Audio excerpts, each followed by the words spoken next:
नमस्कार दोस्तों, कैसे हैं आप? मैं हूं गौरव और ये है ट्रांसफॉर्मेशंस। ये खबर भी नॉर्मल खबरों की तरह जैसे और सब खबरें आती हैं उनकी तरह एक तरीके से सोशल मीडिया स्टोरी बन के रह जाएगी और जो ये वीडियो है जो वायरल हो रहा है हैदराबाद से, ये भी एक नॉर्मल स्टोरी बन के रह जाएगा और ऐसा कुछ नया भी नहीं हुआ है, ऐसा तो रोज़ ही होता आया है और वही प्रशासन की वही एडमिनिस्ट्रेशन की गलती है।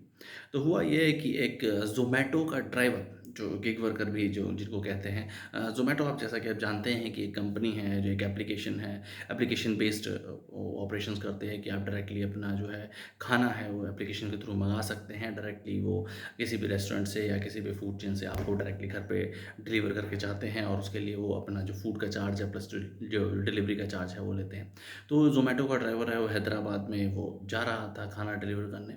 और खुले नाले में वो गिर गया और उसके बाद जिस तरीके से उसका मोबाइल खो गया ऑल्दो उसको तो थोड़ी मोटी चोटें ही लगी हैं और वो रिकवर भी हो रहा है पर बाइक में भी काफ़ी नुकसान हुआ और उसका मोबाइल भी खो गया। ऑल्दो जो गिग वर्कर एसोसिएशन है, उनकी यूनियन है हैदराबाद की, उन्होंने जो ज़ोमैटो कंपनी है और उनके ओनर से उससे ऐसे माँग की है कि उनको एक नया जो ज़ोमैटो ड्राइवर है, उसको एक नया मोबाइल दिलाया जाए और उसकी जो बाइक है, उसको भी ठीक करवाया जाए और थोड़ा बहुत जो भी मुआवज़ा जो भी पॉसिबल हो कंपनी के लिए एक उचित मुआवज़ा उसको दिया जाए। अब इस तरीके के जब भी मामले देखने को मिलते हैं, ना ही ये कोई पहला मामला है जब भी इस तरीके के मामले देखने को मिलते हैं, तो 2 मेजर कंसर्न निकल के आते हैं। पहली बात तो कंपनीज़ किस तरीके से ऑपरेट कर रही हैं या किस तरीके से जो है गिग वर्कर्स हैं, ये जो ड्राइवर्स हैं या एक तरीके से फूड फूड डिलीवरी उनके पार्टनर्स हैं, उन लोगों को रेन में जो एक अच्छा बोनस मिल जाता है, वो 20-30-40 रुपए उसके लिए उन्हें ऐसी टफ़ कंडीशंस में, ऐसे टफ़ एनवायरनमेंट में भी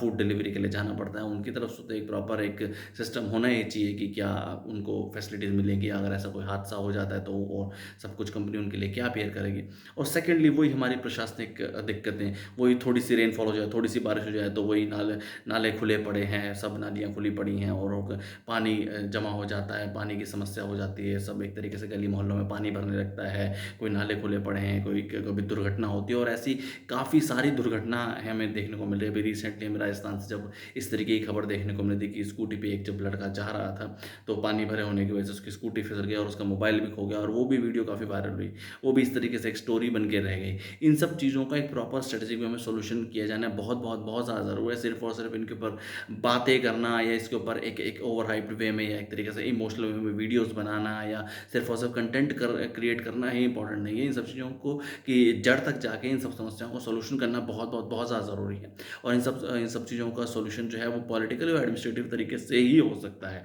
सिर्फ़ और सिर्फ़ बातें करने से नहीं होगा। जय हिंद, जय भारत।